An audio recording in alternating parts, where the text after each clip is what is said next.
कारवान सखीच्या दर्शकांना सप्रेम नमस्कार। आज आपण बरेच दिवसातनं भेटत आहोत। मी 2-2.5 वर्ष गेली फिरत होते, ते व्हिडिओ तर मी नंतर यावर टाकणारच आहे, पण आजचा एक विषय वेगळा आहे। मला जाता जाता शेतकरी संघटनेचं एक आंदोलन पाहायला मिळाले, तर त्याबद्दल मला आज तुम्हाला काही माहिती सांगायची आहे। आपण जे अन्नधान्य खातो किंवा आपण आपल्याला जे जेवणासाठी जे पदार्थ लागतात तर ते शेतकरी पिकवत असतात, पण त्यांना ज्या काही अडचणी येतात त्या आपल्याला माहीत नसतात। तर अशा काही गोष्टी अचानकपणे कळून जातात। तर आजचा जो हा काही प्रश्न आहे तो ऊस संदर्भातला आहे, ऊसाच्या संदर्भातला आहे की जे शेतकरी ऊस पिकवतात पण त्यामागे काही त्यांच्या अडचणी असतात, तर त्या ज्या काय आहेत ते बहुतेक मला ह्या आंदोलनामध्ये कळणार आहेत। तर साखर आयुक्त जे आहेत पुण्यातले, तिथं ह्या लोकांचं आंदोलन आलेलं आहे असं मला कळलेलं आहे। आणि आपण आता पाहतोय की आपण ह्या कारवान सखीमध्ये बसलेलो आहोत। तर ही आहे आपली कारवान सखी। ह्याचे तुम्हाला इतर जे काही व्हिडिओ पाहिजे असतील तर ते तुम्हाला पाहायला मिळतीलच। तर चला आपण जाऊयात आता आंदोलनकर्त्यांकडे, काय चालले ते आपण पाहूयात। नमस्कार शेतकरी भावांनो, सोलापूर जिल्ह्यापासून शेतकरी जनजागरण यात्रा, या जनजागरण यात्रेमध्ये आदरणीय रघुनाथदादा पाटील, शेतकरी संघटनेचे राष्ट्रीय अध्यक्ष गजानन भाऊ अहमदाबादकर, त्याबरोबर शेतकरी संघटनेचे उपाध्यक्ष अजितदादा काळे, हे सर्व आम्ही जनजागरण यात्रा काढली। या यात्रेत जे 4 पुतळे आहेत शहीदाचे, त्याला पहिल्यांदा वंदन केलं। ते पुतळे ह्याचे ते शहीद असे आहेत की ज्या कोर्टात आम्हाला न्याय मिळत नाही ते कोर्टात त्यांनी जाळलं, म्हणून त्याला फाशीची शिक्षा झाली। त्याला वंदन करून पूर्ण पश्चिम महाराष्ट्रातून फिरून शेतकऱ्याच्या सर्व ध्यानात आणून दिलं की हे काटा कसं मारतेत, रिकव्हरी कशी मारतेत, अन्न भाव कसा तुमचा कमी ठेवतेत आणि 7,500 रुपये कसे मिळतेत, हे जनजागरण करीत आम्ही 12 डिसेंबरला पुण्याला आलो। आणि पुण्याला शरद जोशी स्मृती दिन आणि बाबू गेनू स्मृती दिन ह्या निमित्त साखर आयुक्तावर आलो। आणि साखर आयुक्त हे शेतकऱ्याच्या ऊसाच्या पैशातून तयार झालेले, म्हणून त्याला ऊस आयुक्त, तिथं ऊसाचा भाव ठरला पाहिजे म्हणून त्याचं नाव बदलण्यासाठी आम्ही तिथं आमची पाठी लावली। पोलिसाची आमची थोडीशी झटपट झाली, पण मध्यस्थी करून ते आता आम्ही तिथं ऊस आयुक्त केलंय। आणि आता ऊसातून पैसे कापण्यात येऊ नये ही आपल्या मुख्यमंत्र्यांनी कर्जाला स्थगिती केली, पण कारखानदार जर का पैसे कापित असतील तर ते साखर आयुक्तांनी साऱ्या साखर कारखान्याला कळविले पैसे कापू नका, आणि ह्या व्यतिरिक्त जर कोणी ते पैसे कापित असन तर आम्हाला कळवा। आता पुढे रिकव्हरीच्या आणि वजन काट्यात जे बैमानी करते ते कारखानदार, त्याच्या संदर्भात 4-5 दिवसांनी पुन्हा शिष्टमंडळाची एक बैठक होणार आहे पुण्या साखर आयुक्तामध्ये। तर त्या बैठकीसाठी आम्ही जाऊन हे सारे प्रश्न सोडविणार आहे। नमस्कार।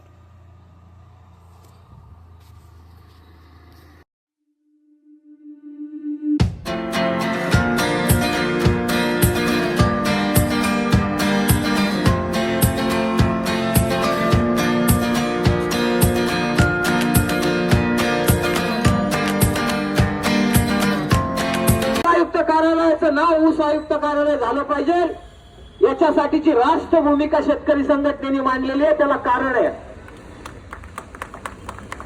कारण असं आहे की महाराष्ट्रामध्ये साखर आयुक्त कार्यालय ज्या प्रांगणात झालेलं आहे, जी बिल्डिंग उभी राहिलेली आहे, ती बिल्डिंग आपल्या पैशातून उभी राहिलेली आहे। दादा नेहमी सांगतात की एक अशी बिल्डिंग फक्त महाराष्ट्रामध्ये, देशामध्ये, की ज्याच्यामध्ये शेतकऱ्यांनी बिल्डिंग बांधून शासनाला दिलेली आहे, ती एकमात्र बिल्डिंग म्हणजे साखर आयुक्त कार्यालय आत्ताचं। आणि आजपासून ते ऊस आयुक्त कार्यालय झालंय, आम्ही असं जाहीर करतोय। आमच्या घामाच्या दामातून उभा राहिलेला हा साखर संकुल,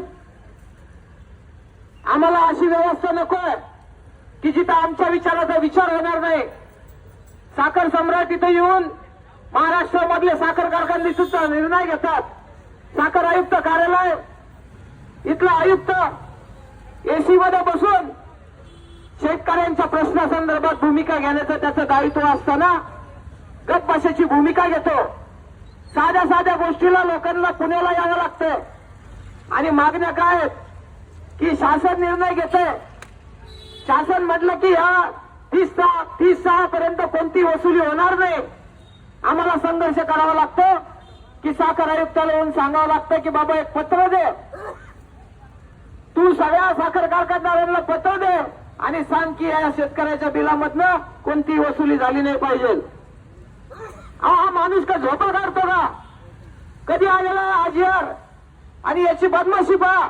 एवढं असताना सुद्धा याची भूमिका अशा पद्धतीने की आम्हाला इथे येऊन शेतकऱ्यांना 200 किलोमीटर 400 किलोमीटर येऊन आपली भूमिका मांडावी लागते आणि रास्त मागण्यासाठी त्याच्या दारात यावं लागतंय. मित्रांनो, याचं दायित्व होतं की ज्यावेळेस पहिल्यांदा पत्र दिलं 5 तारखेला, त्याच वेळेस तात्काळ महाराष्ट्रामधल्या सगळ्या साखर कारखान्यांना कळवायला पाहिजे होतं की कोणत्याही प्रकारची वसुली शेतकऱ्याच्या बिलातून झाली नाही पाहिजे. दुर्दैव असं की बॅगा घेऊन मोठे झालेली माणसं, मला असं वाटतं की हे पूर्णपणे एखाद्याच्या ताट्याखालचे मांजर झालेले आहेत आणि यांना आता प्रतिष्ठा प्रामाणिकपणा यांच्यात राहिलेला नाहीये.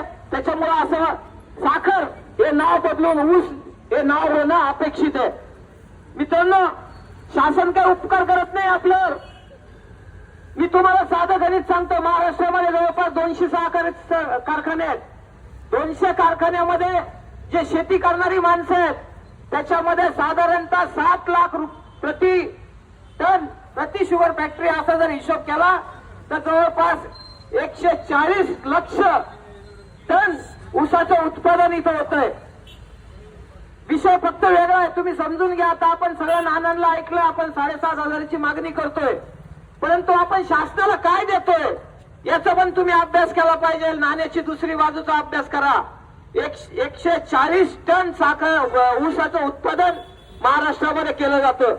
मित्रांनो, 10 रुपयांनी आता सांगितल्याप्रमाणे गोपीनाथ मुंडे तो जो महामंडळ आहे त्या महामंडळाचा निधी इथं बसूनच कापण्याचा निर्णय घेण्यात आला. त्याचा नेट पैशाचा आकडा करा तुम्ही किती होतं. 140 लाख टन जर ऊसाचं उत्पादन होत असेल तर 10 रुपयांनी फिगर किती होती त्याचा विचार करा. जवळपास 1140 लक्ष रुपये याच्या माध्यमातून दरवर्षी आपल्या ऊसाच्या बिलात लोक कापतात. कुठं जातो एवढा पैसा? कशासाठी पाहिजे आमदार, कशासाठी पाहिजे मंत्री? यांना एवढं जरी दिलं तरी यांचं सफिशियंट आहे, यांचं सगळं भागतंय.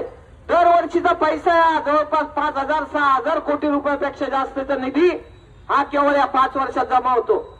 मित्रांनो, शेतकरी शेती करत असताना तुमच्या फर्टिलायझर्स घेतो, खाद्य घेतो, नांगरट करतो, अवजारे घेतो, डिझेल घेतो. याचा सरासरी जरी आपण उत्पादन खर्चाचा विचार केला तर कमीत कमी त्याच्यावरचा जीएसटी जो 18% आहे, 5% ते 18% मधला जीएसटी या सगळ्या उत्पादनावर लावला जातो. त्याचा जर अभ्यास केला तर तो आकडा तुम्हाला जर कळला, तुम्ही म्हणाल सरकार आपलं रक्तच नाही, आपल्या हाडामधलं जे काही असेल बोन मॅरो सुद्धा काढून घ्यायच्या मानसिकतेमध्ये आहे. 5,000 लक्ष एवढा पैसा हा दरवर्षी शेतकरी सरकारला कर्ज रूपाने देतो, जीएसटीच्या माध्यमातून देतो. अहो, एवढा पैसा आहे, एवढा पैसा जर समजा शासन काढून घेत असेल तर मला तुम्ही सांगा 7,500 रुपये भाव मागणं काय चुकीचं आहे का? केवढासा पैसा अख्ख्या महाराष्ट्राची कर्जमाफी करायचं ठरलं तर फक्त 32,000 कोटी रुपये लागणार आहे. आणि दरवर्षी जर एवढा मोठा पैसा फक्त ऊसाच्या माध्यमातून सरकार लुटत असेल तर तुम्ही विचार करा बाकीच्या माध्यमातून सरकार किती पैसा लुटतंय. मित्रांनो, हे गणित आपल्याला समजून घेतलं पाहिजे. महाराष्ट्रामध्ये 200 सहकारी साखर कारखाने आहेत, काही प्रायव्हेट सहकारी साखर कारखाने आहेत. आज महाराष्ट्रामधला कोणताच साखर कारखान्यावर या माणसाचं कोणतंच नियंत्रण राहिलेलं नाहीये. मला तुम्ही एक उदाहरण दाखवा की साखर आयुक्त कार्यालयाच्या माध्यमातून शेतकऱ्यांसाठी एखादा चांगला निर्णय घेतला गेला. एक उदाहरण दाखवा. मग जर असा माणूस इथं बसून महाराष्ट्रामधल्या शेतकऱ्यांचा कोणता विचार करत नसेल, त्या माणसाला इथे ठेवायची गरज आहे का? हे कार्यालय इथे ठेवायची गरज आहे का? मग आपला माणूस पाहिजे का नाही? पैसा आपला आहे का नाही? आपण ही बिल्डिंग उभी केली का नाही? मग हे पाडायला पाहिजे का नाही? हे नाव पाडायला पाहिजे का नाही? त्याच्यामुळे मित्रांनो आपल्याला हे नाव आज जाऊन पाडायचं आणि इथं आपल्याला ऊस आयुक्तालय कार्यालय पुणे ही पाटी लावायची आहे. पोलीस बांधवांना विनंती आहे की हा आमचा संघर्ष विचाराचा आहे. याच्यामध्ये जर कुणी हस्तक्षेप केला तर शेतकरी संघटना खपून घेणार नाही. तुमच्यात जर खरी हिंमत असेल तर त्याला जाऊन सांगा तिथं बसलेल्या माणसाला की यांच्या मागण्या रास्त आहेत, या मागण्या मान्य करायच्या, नाही तर इथे येऊन यांच्याशी चर्चा करायची, तेव्हा हे प्रश्न सुटतील. आम्ही काही येणे नाहीये. 300 किलोमीटरवरून इथं आलेलो. आमचं रक्त जळतंय. आमच्या कष्टाचं गावाचं दाव आम्हाला घ्यायचंय आणि प्रामाणिकपणाचा संघर्ष आहे. मित्रांनो माझी एक विनंती आहे पोलीस भावांना की शेतकरी संघटनेने जे आंदोलनं आजपर्यंत केली ती अशी टवाळखोर आंदोलनं नव्हती. कोणत्या नेत्याच्या मागे राहून आम्ही आंदोलनं केलेली नाही. आम्ही विचारधारेच्या माध्यमातून आमची आंदोलनं केलेली आहे. त्याच्यामुळं जो काही विषय आम्ही घेतलेला आहे त्याला विचार आहे, विचारधारा आहे आणि त्याच्या माध्यमातून आमचा हक्क आहे. तो हक्क येण्यासाठी आम्ही इथं आलेलो आहे. रघुनाथ दादा या वयात आजारपणात सुद्धा प्रत्येक ठिकाणी जाऊन लोकांमध्ये जाऊन ही मांडणी करताय. का रे बाबा कशासाठी चाललाय संघर्ष? कशासाठी हे चाललेलं आहे? वैयक्तिक याच्यात काय स्वार्थ आहे? इथं काय आमदाराच्या घरात भरायचंय का कोणत्या मंत्र्याच्या घरात काही नेऊन घालायचंय? इथं गोरगरिबाच्या घरामध्ये 2 पैसे आम्हाला द्यायचे, त्याच्या ज्या आत्महत्या होत आहे महाराष्ट्रामध्ये त्या आत्महत्या आम्हाला थांबवायच्या आहेत आणि त्याच्यासाठीचा हा संघर्ष आहे. एवढे घटना अशा विचित्र होतात. कुत्रे मारायला लागले. कुत्रे काही औषधं घातली कुणी तर त्याच्यासाठी मंत्रिमंडळ तिला बैठक घेतं. आमचं कोर्ट त्यांनी बी लावलं सोडल्या. अहो ते मॅटर ऐकतात. इथं आत्महत्याचं मॅटर ऐकायला वेळ नाही, परंतु कुत्रे मेले त्याचं मॅटर ऐकायला कोर्टाला वेळ आहे. कबूतर उडून जायला लागले त्याचं मॅटर ऐकायला वेळ आहे. अशी परिस्थिती आपली झालेली आहे. अहो जर समजा कबुतरांच्या बाबतीत तुम्हाला एवढी संवेदनशीलता आहे, आम्ही माणसं येतो, आम्ही सुद्धा जगतोय, आम्ही कष्ट करतोय, आम्ही तुम्हाला खाऊ घालतो. कमीत कमी आमचा कुठेतरी विचार करा. आणि आता जर तो विचार होणार नसेल तर आता आमच्या एका शेतकऱ्यांनी रोडनं आणलेलं आहे. तुमच्या कमरेत घातल्याशिवाय आता शेतकरी राहणार नाही हे आता तुम्ही लक्षात घेतलं पाहिजे. मित्रांनो हा संघर्ष आता टोकाचा होणार आहे. हा संघर्ष आता पूर्णपणे टोकाचा होणार आहे. जोपर्यंत शेतकऱ्याला त्याच्या हक्काचा मिळणार नाही तोपर्यंत हा संघर्ष असाच चालू राहील. कोणता नेता असू द्या, मुख्यमंत्री असू द्या, उपमुख्यमंत्री असू द्या, जर त्याला या शेतकऱ्याचं दुःख कळणार नसेल तर त्याला हे आम्ही जाणीव करून देऊ की बाबा तू सुद्धा या परिस्थितीतूनच गेलेला आहे. तू कुठून आलेला नाही. आम्ही 14च्या आधीचा देवेंद्र फडणवीस पाहिलेला आहे, 14च्या आधीचा आम्ही अजित पवार पाहिलेला आहे, 14च्या आधीचा आम्ही शिंदे पाहिलेला आहे. आम्हाला आता सांगू नका तिथे गेल्यावर फार शहाणपणा तुम्हाला सुचतो, शेतकऱ्याचं दुःख तुम्हाला कळत नाही, अनुदानाच्या बाबतीत लूट आहे. कोणत्या गोष्टी प्रामाणिक आहेत? हा फडणवीसने आता सांगितलं 30 तारखेला आम्ही निर्णय घेतो संपूर्ण कर्जमाफीचा. मी तुम्हाला आज खात्रीने सांगतो की हा माणूस बदमाश आहे. हा माणूस तुम्हाला मला फसवणार आहे. हा माणूस तुमच्या माझ्यासारख्या गोरगरीब माणसाच्या संघर्षाला तिलांजली लावणारा हा माणूस आहे. हा तुम्हाला सांगतो याच्यामध्ये खूप फाटे मारणार आहे. आज मी तुम्हाला सांगतो याच्या डोक्यात काय चाललेलं आहे. याच्यामध्ये फक्त 5 एकराच्या आतल्या शेतकऱ्यांना कर्जमाफीचा निर्णय हा माणूस घेईल. त्याच्यासाठी सुद्धा बऱ्याच अटी लावल्या जातील. कमीत कमी पैसे कसे? आता महाराष्ट्रामधला शेतकरी काही येणार राहिला नाही. 5-10 एकराच्या शेतकऱ्याचा कर्ज जेवढा शेतकरी मोठा तेवढा तो कर्जबाजारी मोठा आहे. तुम्ही लक्षात घ्या. शेती करणारा 1 एकराचा असू द्या, 10 एकराचा असू द्या, अडचणी काही वेगळ्या आहे का? त्याच्या शेतात काही जास्त पाऊस पडतो का? त्याच्या शेतात काही कोणतं वेगळं फर्टिलायझर येतं का? त्याच्या ऊसाला काही वेगळा भाव मिळतो का? हे नालायकपणाचे धंदे आता का चालवलेत? हा विचार करण्याची गोष्ट आहे मित्रांनो की हा माणूस तुम्हाला खात्रीने सांगतो की याच्यामध्ये फाटा मारणार आहे आणि कमीत कमी पैसे कसे देता येईल आणि त्याच्या माध्यमातून परत स्वतःची ढोलकी कशी वाजवता येईल ही याची भूमिका आहे.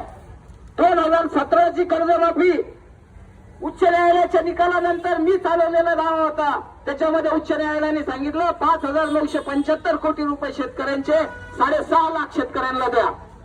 त्याच्यानंतर मित्रांनो सातत्याने आम्ही संघर्ष करतोय. 2000ची केस होती, 22ला निकाल लागला. 22ला निकाल लागल्यानंतर सातत्याने आमचे शेतकरी बांधव या लोकांच्या दरवाज्यात येऊन अर्ज फाटे करताय, बाबा आता आमची रिकव्हरी करू नका, उच्च न्यायालयाचा निकाल झालेला आहे, 1.5 लाखाची आमची कर्जमाफी आहे. परंतु मित्रांनो 5,975 कोटी रुपये 6,00,000 शेतकऱ्यांना देणं बाकी असताना 2017चे या माणसाने कागदी घोडे नाचवले, आजपर्यंत लोकांना खेळवलं. आणि मला आता पूर्ण संशय आहे की हे 5,975 कोटी रुपये सुद्धा 30च्या कर्जमाफीमध्ये घातले जातील आणि आपला आकडा पुरवला जाईल. अशा मानसिकतेचा हा माणूस आहे. त्याच्यामुळे याच्यावर विश्वास ठेवण्याचं काही कारण नाही. आपल्याला संघर्ष करावा लागणार आहे.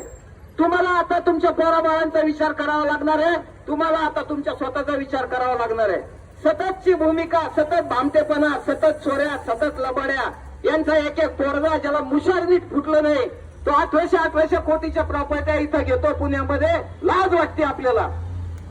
आपण काय करायला लागलो? कामातला बाप खपला, आपला आजा खपला, आपली आई खपली. साधं आपल्याला त्यांना एक तोळा, बरं आता तोळा तर विसरून जा, आता एक काय म्हणता तुम्ही ग्राम सोनं घेणं सुद्धा शक्य नाही, गुजवर सोनं सुद्धा घेणं शक्य नाही, अशी परिस्थिती निर्माण झालेली. मग हे सगळा जर विचार केला तर आपल्याला राग यायला नको का? आपल्याला संघर्ष करायला नको का? आपल्याला मागायला नको का? हक्काचं आहे, भिकार चोटांसारखं नाहीये. तुमच्या पुढे हे सगळे लोक भिकार चोट आहेत. तुम्हाला सांगतो, तुम्ही लोक अतिशय प्रामाणिक आहात. आपण प्रामाणिकपणे शेती करतो. कोणीच माझा शेतकरी 2 नंबरचं काम शेतीमध्ये करत नाही, करताच येत नाही. परमेश्वरांनीच ठरवलेलं आहे, तुला काहीच करता येणार नाही. लपडं तू टाकायचं आणि उगवायचंय, त्याच्यामध्ये काय तुला मिळेल. इथं पहा, टेबलच्या खालून आता सांगितलं किती बॅगा जातात. आहे का आपल्याला व्यवस्था तशी? परमेश्वराला आपण, मी तर म्हणतो आता जशी वेळ असते तर परमेश्वराला बॅगा पुरवल्या असत्या की बाबा रे आता तरी सांग की बा ह्या लोकांच्या काहीतरी बुद्धी घाल, तुला काय असेल ते देतो. आता आम्ही आमचे गरीब पोरत आम्ही पाहतो बऱ्याच पंढरपूरला सगळ्यात जास्त जे जाणारे माणसं आहेत ते सगळे शेतकरीच आहेत. पंढरपूरला जाणारे कोण लोक आहेत? सगळ्यात जास्त शेतकरी लोक आहेत. पंढरीला कोण विनंती करतं की पांडुरंगा पाऊस चांगला पडू दे? हा मुख्यमंत्री, त्याला पूजेचा अधिकार दिलेला आहे. तिथं जाऊन म्हणतो पाऊस चांगला पडू दे. ज्यावेळेस जास्त पाऊस पडतो त्यावेळेस तोंड लपवतो, त्यावेळेस खोटं बोलतो. अहो, वैजापूर तालुक्यामध्ये आम्ही आंदोलन केलं 8 दिवसापूर्वी. पूर्ण तालुक्याला जिरायत धरलं आणि जिरायत धरून 8,500 रुपये हेक्टरी अनुदान या लोकांनी वाटायची सुरुवात केली. शेतकरी संघटनेने ज्यावेळेस आवाज उठवला त्यावेळेस सगळ्यांची आवेदन आणले की अरे असं करता येणार नाही, आपल्याला आता कागद पाहावं लागतील, आपल्याला पंचनामे करावं लागतील, आपल्याला गावोगाव जावं लागेल आणि मग याचा आकडा तयार होईल. इथं आमचे त्या वैजापूर तालुक्याचे पवार आहेत, ज्यांनी टाकीवर 150 फूट वरती जाऊन आंदोलन केलेलं, अशी व्यक्ती आज आपल्या तिथं उभी आहे. मित्रांनो, कशासाठी 32 तास ही लोक वरती होती? हे कशासाठी? हा संघर्ष आहे हक्काच्या मागण्यासाठी. हा संघर्ष 2 नंबरचा नाहीये. हातभट्टीच्या दारू बदले पैसे मिळाले नाही म्हणून हा संघर्ष आहे का? हा संघर्ष आमच्या कष्टाचा आहे, आमच्या हक्काच्या दामाचा आहे. आणि तो मिळवण्यासाठी मित्रांनो तुम्हाला मला उभं राहावं लागेल. आम्ही आमचं कर्तव्य करतोय. शेतकरी संघटना, रघुनाथ दादा, शरद जोशींच्या विचारांनी जे प्रेरित झालेली माणसं आहेत ती प्रामाणिकपणे हा विषय घेत आहे. आणि इथल्या संघटना महाराष्ट्रामधल्या लाज वाटायला पाहिजे. लोकांना निर्लज्जपणाचा कळत आहे. 2700 आणि 2800 रुपयावर बोळवण करता आणि बॅनर लावता. अरे निर्लज्ज माणसांनो, आमची मागणी 7,500ची आहे आणि तुम्ही 3,000ची अवस्था आहे की त्याचे बॅनर लावून तुम्ही म्हणता की आंदोलन सक्सेसफुल झालं. लाज वाटली पाहिजे. मी परवा येत असताना एक बॅनर पाहिलं की बीडमध्ये आंदोलन झालं, उग्र स्वरूपाचं आंदोलन झालं, मिळालं काय? 2800 रुपये. अरे काय लावलं तुम्ही? इकडे पहा 3650 रुपयाचा भाव. महाराष्ट्राचाच विचार करू, गुजरातमध्ये जात नाही आपण. महाराष्ट्रामध्ये जर 3650 रुपये भाव मिळत असेल, आता बीडमध्ये काय वेगळे मला समजत नाही. तिथली जमीन खराब आहे की ऊसाची क्वालिटी खराब आहे की कारखानदारी बोगस आहे, काय आहे काय? नालायक तर राजकारणी तिथं पण आहे, नालायक इथं पण आहे. फरक काय? क्वालिटी आपल्या ऊसाची तर सारखी आहे ना, रिकव्हरी तर चांगली तिथं बी मिळते, इथं पण मिळते. परंतु इथं भाव जास्त, तिकडं भाव कमी, याचा अभ्यास व्हायला पाहिजे. नेत्यांना हे कळलं पाहिजे की आपण काय मागतो, काय मागायला पाहिजे. आपण शेतकऱ्यांचं नेतृत्व करणारी माणसं आहोत. आपली भूमिका कशी असली पाहिजे? अहो, राजकीय सेटलमेंटची भूमिका आहे. अशी भूमिका असते का कुठं? कुणाला माहिती भाव देणार ते 3,000 रुपयांच्या बापाला द्यावं लागणार आहे. केंद्र शासनाने जर सांगितलेलं आहे 3,550 रुपये हा FRP दर, आम्ही FRP मागत नाही, विसरलो आम्ही FRP नावच विसरलो. काय मला समजत नाही, अजून असे महाराष्ट्रातले नेते आहेत की अजूनही ते म्हणतात आम्हाला FRP मिळाली पाहिजे. आणि FRP हा विषय संपला रे बाबा. इथं महाराष्ट्रामध्ये 2013ला कायदा आला आणि या कायद्याने सांगितलं RSF मिळाला पाहिजे. आपल्याला या माणसाला विचारायला पाहिजे, हा इथं बसलेला माणूस आहे, हा सगळ्यात मोठा कुटाळखोर आहे, यांनी सगळे उद्योग वाढवलेले आहेत. याच्यामध्ये जर कायद्यामध्ये तरतूद आहे की RSFच्या फॉर्म्युल्याप्रमाणे शेतकऱ्याचं बिल निघलं पाहिजे. आज काय देत आहे आपल्याला, FRP दिलीची बोलवण करायला लागले आणि हा निर्लज्ज माणूस ऐकून घेतो. यांनी आजपर्यंत विचारायला पाहिजे ना की त्या कायद्यामध्ये सांगितलेलं आहे की तुम्हाला RSF प्रमाणे तुमचे कागदपत्र तयार करून साखर आयुक्त कार्यालयाला दिली पाहिजे. याला समजत नाही का, याला कायदा माहित नाही का की सेटलमेंटच काम फक्त करायचंय, ती खुर्ची फक्त एवढ्यासाठीच वापरायची, असं काही ठरवलंय का? त्याच्यामुळे मित्रांनो, अशा माणसांच्या विरोधात जे माणसं अप्रामाणिकपणे काम करतील त्याच्या विरुद्ध आम्ही संघर्ष करू. आम्हाला काही घेणं नाही तो कोणत्या पोस्टवर आहे, IAS आहे का IPS आहे का कोण आहे, तहसीलदार आहे का काय, आम्हाला काही घेणं नाही. आम्हाला मंत्री आहे की मुख्यमंत्री आहे याच्याशी पण घेणं नाही. आम्हाला कायदेशीर पद्धतीने आम्हाला जे काही मागणी आमची आहे त्याचा विचार करण्यासाठी तुमची भूमिका असली पाहिजे. आम्ही चुकत असेल तर तिथं तुम्ही सांगायला पाहिजे की अशी मागणी नाही होणार, या अशी कायदे आहेत, अशी तरतुदी होणार नाही. परंतु आम्हाला खात्री आहे की आमच्या पुढे कुणालाही आणून बसवा, आम्ही त्याला स्पष्टपणे आणि निर्भीडपणे सगळ्या गोष्टी सांगू शकतो की या सगळ्या आमच्या कायदेशीर चौकटीत बसणाऱ्या गोष्टी आहेत, आम्हाला हे पैसे मिळाले पाहिजे, हा आमचा हक्क आहे. परंतु दुर्दैव आहे की या गोष्टी ज्यावेळेस आपण मांडणी करतो, आपण मागणी करतो, तर शेतकरी संघटनेने केलेली मागणी आहे, यांना काही कळत नाही. अशा भूमिकेतून तुम्ही आमच्याकडे पाहाल तो एवढा तहसीलदार सारखा, त्याची काय लायकी आहे का? तहसीलदार सारखा माणसाचा की जो रेव्हेन्यू मधला पहिल्याच दर्जाचा माणूस आहे, त्या माणसाला सुद्धा असं वाटतं की शेतकरी संघटनेच्या माणसाला काही कळत नाही, येऊन आडवाडवीची भूमिका करतात आणि मुद्दामून काहीतरी बेकायदेशीर मागणी करतात. कारण की त्याची बुद्धी अपुरी ठेवलेली आहे. ज्या परीक्षा त्याला MPSCच्या माध्यमातून दिल्या त्याच्यामध्ये शेतकरी विषय त्याला जाणीवपूर्वक दिलेला नाहीये. शेतकरी विषय जर जाणीवपूर्वक असा दिला असता, हे पहा शेतकरी कसा करतो एवढं कळलं, पण शेतकऱ्याचं अर्थकारण काय या अर्थकारण शिकवण्याची जबाबदारी राज्य शासनाची केंद्र शासनाची होती, ती केली नाही. त्याच्यामुळे असे भंपक अधिकारी येऊन बसतात आणि त्याचा त्रास, हे पहा राजकीय पुढाऱ्याला बुद्धी असती का? मी सरसकट म्हणतो बरं का, 2-5% सोडून दे, पण सरसकट म्हणतो. मग आता मला तुम्ही सांगा, त्याला जर समजा इंग्रजीतला FRPचा GR जर वाचता येत नसेल, तो बिचारा तो अधिकाऱ्यालाच विचारेल ना की सांग रे बाबा काय, आणि अधिकारी जगमारी करणार कंदेन बॅगा घेतलेले. ही वस्तुस्थिती आहे ना. मग जर अशी परिस्थिती असेल तर आपल्याला संघर्ष करावा लागेल. तुम्ही मी निवडून दिलेल्या माणसाची बौद्धिक क्षमता कमी आहे किंवा संपलेली आहे, त्याला पैशाच्या पुढे काही सुचवायला तयार नाही. आता व्हिडिओ यायला लागले, गठ्ठीच्या गठ्ठे समोर येतात आणि पैसे घेऊन काय करायला काही समजायला तयार नाही.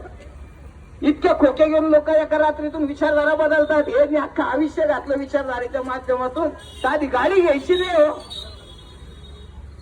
सभेला जायचं तर लोकांना 500 रुपयाचं 1000 रुपयाचं डिझेल टाकावं लागतं. ही विचारधारा असती. विचारधारा जर आम्ही मोडीत काढली असती तर असेच आंदोलन तिकडे केले असते, लोकांना घेऊन गेलो असतो, हजारांनी लोक बोलवले असते आणि कामं केली असती. परंतु मित्रांनो, हा संघर्ष विचारधारेच्या माध्यमातला आहे. कोण मला म्हटलं की लोक किती आले, मी नेहमी म्हणत असतो लोक किती आले हे महत्वाचं नाहीये, लोक जे आलेले ते किती समजदार आहे हे महत्वाचं आहे. तुम्ही जर तिथं आणलेले जे असतील हिरवे झेंडे, भगवे झेंडे, पण एवढेच उद्योग आहे पिवळे, आता काय काय अजून कोणत्या कलरचे झेंडे यायला लागले समजत नाही. तुम्ही आणायचे, बसवायचे, मेंढरा सारखे मागं पाठवायचे. विचारधारा आहे काही? तुम्हाला जर रितसर मागणी करायची असेल तर तुमची मागणी कायदेशीर दृष्ट्या 4 चौघांना पटणारी आणि ती योग्य भूमिकेतली असली पाहिजे. आणि ती भूमिका शेतकरी संघटना रघुनाथ दादा पाटलांच्या माध्यमातून महाराष्ट्रात मांडतीये. दादांची जे मागणी केलेली आहे मित्रांनो, ती इतकी रास्त आहे की ज्याच्यामध्ये आपण काही गोष्टीचा विचार केला नाही. मी सुद्धा त्या दिवशी या प्रवासात एक त्यांचं भाषण ऐकल्यानंतर माझ्या लक्षात आलं की अरे हा सुद्धा एक विचार असू शकतो की आपण जो टॅक्स भरतो तो टॅक्सचं काय होतं. म्हणजे आता आपण तुमच्या साखरेवर 5% जीएसटी, पूर्वी 18 होता, आता 5% केला. आपल्याला तुमच्या त्या दारूवरचा जीएसटी आहे, त्याच्यासाठी 35% जीएसटी दारूवर तुम्ही लावतात. त्याच्यानंतर इथेनॉल करता, जर तो इथेनॉल आपण प्रायव्हेट ठिकाणी विकला त्याला 18% जीएसटी, सरकारला जर दिला तर 5% जीएसटी. पैसे किती झाले? तुम्ही गणित करा ना, हे पैसे किती झाले. आपल्या आकडे सुद्धा कमी आहे, आपल्या मोबाईलचे नंबर येणार नाही, इतके पैसे होतात. मग एवढे जर पैसा गोळा होतो, तुमच्या माहिती करता सांगतो, साखर उत्पादन किती आहे. मी सरासरी जरी तुम्ही विचार केला तर साखर उत्पादनाला फक्त तुम्ही 35% 40%चा जो निधी केंद्र शासन आपल्याकडनं काढून घेतं, एवढाचा जरी आकड्याचा हिशोब केला तर मला वाटत नाही शेतकऱ्याला कोणाच्या दारामध्ये जायची गरज पडेल. तेवढा पैसा जरी शासनाने प्रामाणिकपणे शेतकऱ्याला मागे दिला तरी घेऊन पुरलोय. कारखानदारीमध्ये कायदा आहे की शेतकऱ्याच्या ऍग्रिकल्चर प्रोड्यूसला हा इन्कम टॅक्स लागत नाही. याच्यासाठीचं एक्झम्पशन दिलेलं आहे, याच्यासाठी तरतूद केलेली की याच्यावर लागणार नाही. कारखाने कुणाचे आहेत? कुणाचे आहेत कारखाने? कारखाने मंत्र्याच्या बापाचे आहे का? कामगाराच्या बापाचे? कारखाने शेतकऱ्यांचे, कारखाने सभासदांचे. पण मी जो माल विकत घेतो, मी ऊसाचं पेनं घेतो, त्याच्यानंतर त्याची प्रक्रिया करतो, त्याच्यानंतर खतं घालतो, पाणी देतो, वीज करतो, त्या डिझेलनी नांगरटीला खर्च करतो, अवजारं घेतो, याच्यावरचं जीएसटी, त्याचा परतावा मला मिळायला नको? त्याचे पैसे मला मिळायला नको का? अंबानी काय करतो? अंबानी काय पैसे खिशातून टाकतो का जीएसटीचे? त्याचे पैसे, त्याचा प्रोडक्शन कॉस्ट आणि जीएसटी वेगळा लावून तो ग्राहकाच्या माथी मारलेला असतो. बरोबर आहे का नाही? दारूचं उदाहरण तसंच आहे. आज परिस्थिती काय आहे? आपण ते नाना म्हणतात 90चा विषय, ही वस्तुस्थिती आहे की ज्या दारूच्या बाटलीवर कमीत कमी 40% 45% पेक्षा जास्त टॅक्स गव्हर्नमेंट वसूल करतं, ती दारू येते कुठून? ती दारू माझ्या कारखान्यातून येते, मी निर्माण केलेल्या कारखान्यातून येते, मी निर्माण केलेल्या अल्कोहोल पासून बनती. मग त्याचा मला परतावा मिळायला पाहिजे का नाही? अभ्यास करण्यासारखा विषय आहे. आणि हे इथं बसतात, यांना कशासाठी वसंतदादा शुगर इन्स्टिट्यूट कशासाठी निर्माण झालेली आहे? संशोधन करण्यासाठी. हे संशोधन करायचं दिलं सोडून यांनी फाटा कसा मारायचा शेतकऱ्याच्या बिलामध्ये, याचं संशोधन यांनी चालू केलं. मग हे संशोधन करायला पाहिजे की शेतकऱ्याला, या कारखानदारीला जर वाचवायचं असेल, शेतकऱ्याला जर हमी भावाच्या माध्यमातून 50% नफा द्यायचा असेल तर आपल्याला ही भूमिका घ्यावी लागेल. पण मित्रांनो, सातत्याने शेतकरी संघटनेच्या विचारधारेच्या माध्यमातून या महाराष्ट्रामध्ये कुठंतरी शेतकऱ्याला जगण्याची आस आता राहिलेली. जवळपास 8 ते 9 आत्महत्या रोज होत आहे. मराठवाड्यामधला शेतकरी सगळ्यात मोठ्या अडचणीत विदर्भातला मराठवाड्यातला गजानन भाऊ आत्ता होते. मराठवाड्यातला आणि विदर्भातला शेतकरी प्रचंड मोठ्या अडचणीत सापडलेला आहे.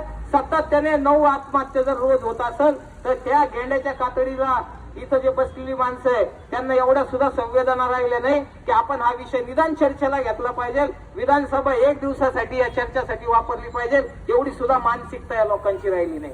कारण तुम्ही आणि मी, कारण कोण आहे? तुम्ही आणि मी. निवडणुका आल्या की आपल्या डोक्यात वेगळं चक्कर येतो. आपल्या डोक्यात या लोकांच्या मोठ्या गाड्या येतात, आपल्या डोक्यात या लोकांचे मोठे बॅनर येतात, आपल्या डोक्यात या लोकांचे मोठे मोठे सभा येतात आणि त्याच्यामुळे आपण अडकतो.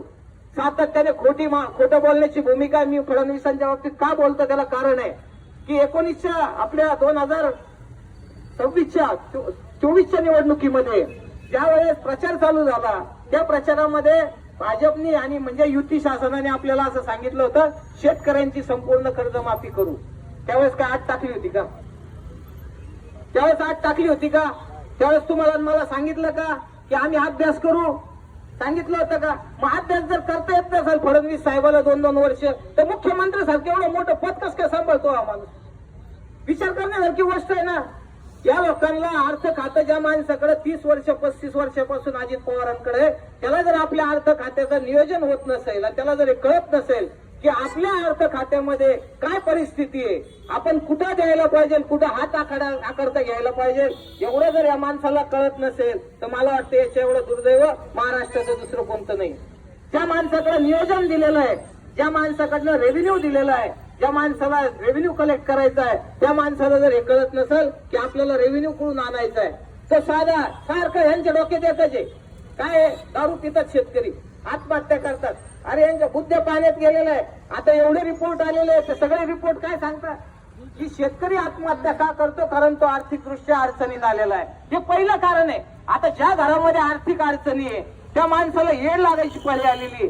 त्यांनी जर रात्री घेतली तर काय अडचण आहे का?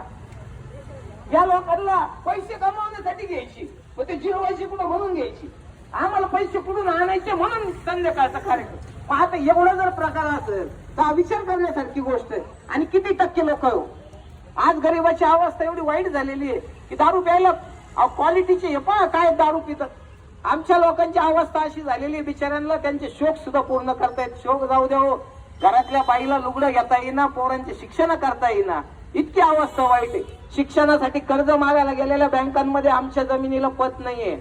माझ्याकडे 10 एकर जमीन असेल तर मला बँकवाला उभा करत नाही, माझ्या पोराला शिक्षणाचं कर्ज देत नाही. ही वस्तुस्थिती आहे. मग याच्यासाठी काय पाहिजे?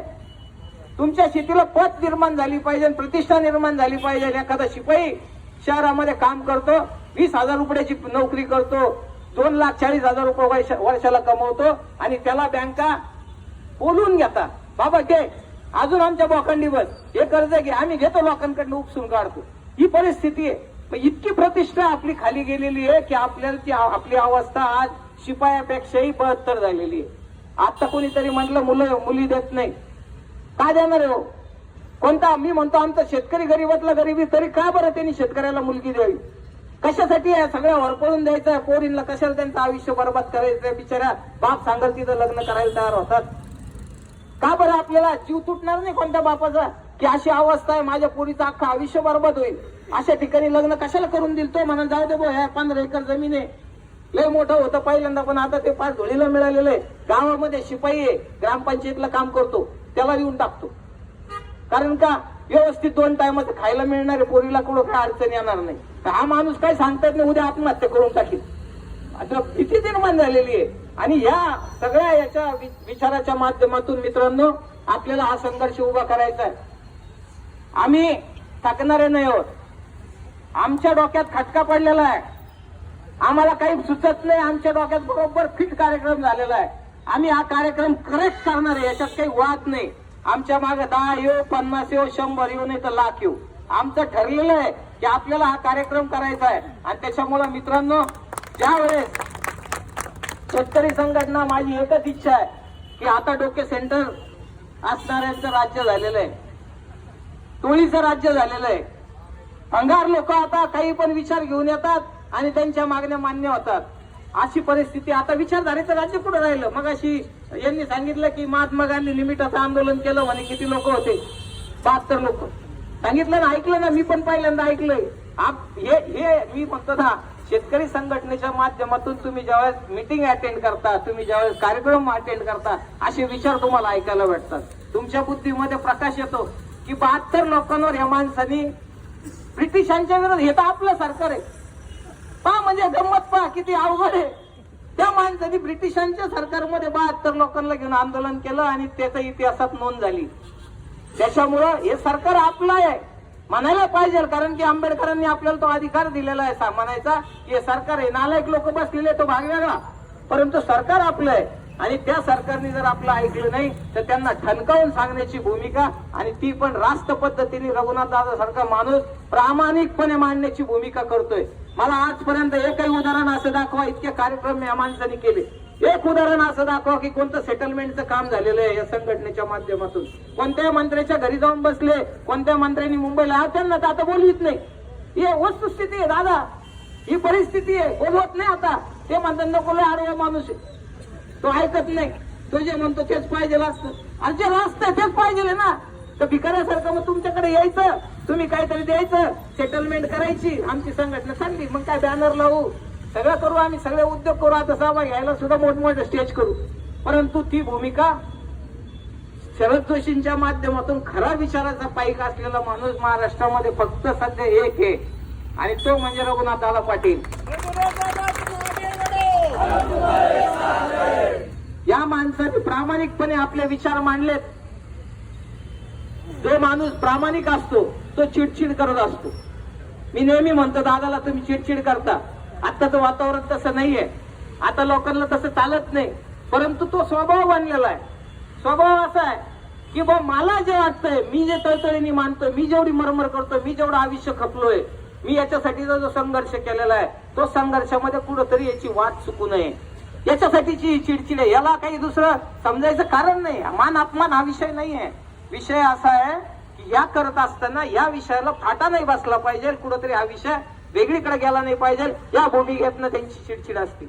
आणि मित्रांनो, जो माणूस करतो त्या माणसाला बोलायचा पण अधिकार आहे. नाही तर आता पाहिलं मी बच्चू कडू आंदोलन काय झालं, त्या आंदोलनाचा तो भाग वेगळा आहे. आंदोलन करणाऱ्या माणसालाच कळतं आंदोलन काय असतं, त्यालाच कळतं की आंदोलनाची जी भूमिका त्याला घ्यावी लागते, त्याच्यासाठीचा संघर्ष काय असतो, त्याच्यासाठीचं मरमर काय असते. पण मोबाईलवर बसून जेव्हा बच्चू कडूच्या आंदोलनाला वाईट म्हणणारी माणसं जेव्हा आम्ही ऐकतो, पाहतो, आम्हाला वाईट वाटतं. कारण आम्ही पण त्या प्रवाहात आहे. उद्या आम्ही जे आंदोलन करतो, जर खाली कोणी अशी कॉमेंट टाकली, आम्हाला वाईट वाटणं स्वाभाविक आहे की आमचं रक्त जळतं इथं. आम्ही संघर्ष करतोय, प्रामाणिकपणे लोकांपर्यंत जाण्याची भूमिका करतोय, आणि त्याच्या माध्यमातून जर कोणी असे उद्योग करत असतील तर मला असं वाटतं की योग्य नाही. त्याच्यामुळे मित्रांनो, आपण आज साखर आयुक्त कार्यालयावर आलेलो आहे. जाताना हे नाव आपल्याला ऊस आयुक्त कार्यालय करून जायचंय, हेच आपल्याला ठरलेलं आहे. त्याच्यामुळे याच्यात काही होणार नाही. पोलीस आडवे येऊ, नाही तर मुख्यमंत्री इथं आडवा येऊ, काही होणार नाहीये. हे 100% आपलं ऊस कार्यालय झाल्याशिवाय आपल्याला इथून जाणं नाहीये. हा संघर्ष असाच चालू ठेवायचा आहे. आपल्याला अजून दुसरं महत्वाचं काम या माध्यमातून आजचं खरं यश असणार आहे की महाराष्ट्रामध्ये जो GR काढलेला गेलेला होता, संपूर्ण कर्जमाफी करण्याचा जो निर्णय समिती गठीत केलेली आहे, त्याच्यामध्ये एक वाक्य होतं की या कर्जाची वसुली 30/6 पर्यंत होणार नाही, अशी भूमिका राज्य शासनाने घेतली होती. ही भूमिका प्रामाणिकपणे या नालायक लोकांनी जाणीवपूर्वक याला फाटा दिलेला आहे. याच्यामध्ये जर पहिल्याच दिवशी पत्र काढलं असतं तर आज शेतकऱ्यांची ऊस कारखान्यावर आहेत, उद्या पेमेंट होणार आहे. त्या पेमेंट मधनं जे थकीत कर्ज आहेत आपली, ती जर एकदा वसूल करून दिली तर एक कर्जमाफी झाली तर काय उपयोग होणार आहे का? तुम्हाला मला फायदा होणार आहे का? बँकांना तरी मी म्हणतो फायदा होणार आहे का? अरे नालायक लोक, डायरेक्टर लोक बसलेले, ते आता म्हटले ना की जो माणसाकडे बँक आहे त्या माणसाला तुम्ही परत पुढे देऊ नका आमदारकी, ज्या माणसाकडे कारखाना आहे त्याला आमदारकी देऊ नका. त्याचं कारण हेच माणसं तिथं बसलेली, यांचीच माणसं वरती बसलेली आहे. बँकांनी जर समजा शासनाला कळवलं असतं की आज GR आलेला आहे, आम्ही शेतकऱ्याची कर्ज वसुली करणार नाही, हे पैसे तुम्ही आमच्या खात्यात वळते करा, तर काय अडचण होती का? जर अशी परिस्थिती असेल तर मला असं वाटतं की याच्यासाठीचा सुद्धा एक संघर्ष आहे. जर आज आयुक्त कार्यालयाकडनं आपल्याला पत्र मिळालं नाही तर आपल्याला इथं बसायची वेळ आली तरी चालेल. थोडी थंडीचे दिवस आहेत, त्रास झाला तरी चालेल, पण मला असं वाटतं की हा जर निर्णय झाला तर महाराष्ट्रातल्या ऊस उत्पादक शेतकऱ्याला खूप मोठा आधार होणार आहे. आपण हा विषय घेऊन घरी गेलो तर सन्मानाने आज आलेले आपले 400 रुपये 300 रुपये जे खर्च करून आले बिचारे लोक, त्यांना खऱ्या अर्थाने याचे सार्थक होईल. मला असं वाटतं की शासनाने आपली भूमिका स्पष्ट करून हा निर्णय घ्यावा, आणि हा निर्णय काय कुणाला वरती परत कळवायची गरज नाही. मी तुमचं निवेदन आलेलं आहे, मी मंत्री महोदयांना कळवलेलं आहे, आणि साखर आयुक्ताचं ऊस करायचं का नाही मला त्यांच्याशी चर्चा करायची. अरे बाबा, आमचा बिल्डिंग आहे, आमचे पैसे आम्ही दिलेलं नाव होतं त्यावेळेस, आमच्या बावट लोकांना काय सुचलं होतं ते माहित नाही, त्यांनी दिलेलं. आता आम्हाला बदलायचंय ना, आपल्याला आपलं नाव लावायचंय आपल्याला. आता आमच्याकडे तर कारखान्याची फॅशन चालू झालेली आहे, कारखाने आमचे आहेत आणि यांच्या बापाचे नाव आहेत त्याच्यात. ते आम्हाला कधी कधी विषय वाटतो आपल्या बापाने काय चूक केली का, त्याचे बरे, त्याचे लगेच दुसऱ्या दिवशी त्याची परवानगी लागती. वडले साहेब म्हणतात ते बरोबर आहे, नाही जायचं ना, ठरलं ना, आता तो विषयच नाही. काही कुणी काही जरी म्हटलं तरी आपलं तर नाव झालेलं आहे आज आजपासून आयुक्त कार्यालय, त्याच्यामुळे तो काही विषय नाहीये. परंतु जर अशी माणसं बँकांची नावं बदलतात, अशी माणसं कारखान्यांची नावं बदलतात, अशी माणसं सहकारी संस्थेची नावं बदलतात, त्याला कुणी आडवं येत नाही, त्याला सरकारची परवानगीची गरज नाही, त्याला साखर आयुक्ताची परवानगीची गरज नाही. मग हे नाव बदलायला परवानगीची काय गरज आहे? हा, तुम्ही पैसे दिले असते, प्रॉपर्टी तुमची असती, तुमच्या बापाची असती, मान्य आहे ना. प्रॉपर्टी आमची, पैसे आमचे, बिल्डिंग आम्ही बांधली, आणि तुम्ही आम्हाला सांगायचं तिथं काय करायचं नाही करायचं. हा कोणता? हा, आमचंच पोरग आहे, छातीतोडपणे आम्ही सांगतो ना बाहेर, आम्हालाच ठेवू दे ना, तुम्ही कशाला ठेवता? जर अशी परिस्थिती असेल तर मित्रांनो, हा संघर्ष आपण जो सुरू केलेला आहे, हा विचारधारेच्या माध्यमातून आहे. याच्यामध्ये कोणतंही राजकारण नाहीये. याच्यामध्ये फक्त आणि फक्त शेतकऱ्यांचा विचार आहे, शेतकऱ्यांचं हित आहे आणि शेतकऱ्यांसाठी असलेले या वास्तूमध्ये त्याचा सन्मान व्हावा, त्या माणसाला इथं सन्मानपूर्वक वागणूक मिळावी, याच्यासाठी हे नाव ऊस आयुक्त कार्यालय झालं पाहिजे. एवढं बोलतो आणि थांबतो. धन्यवाद.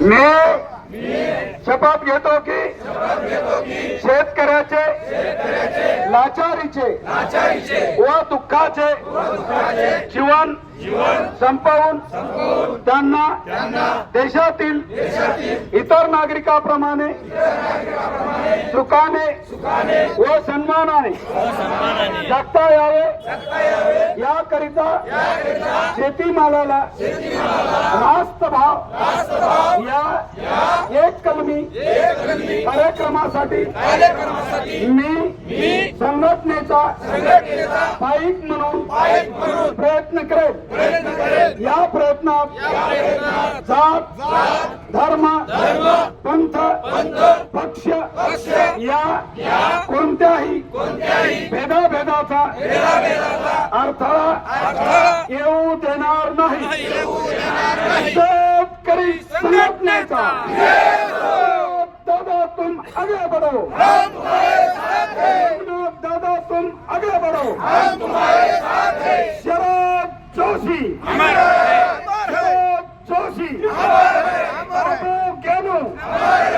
बाबू गेनो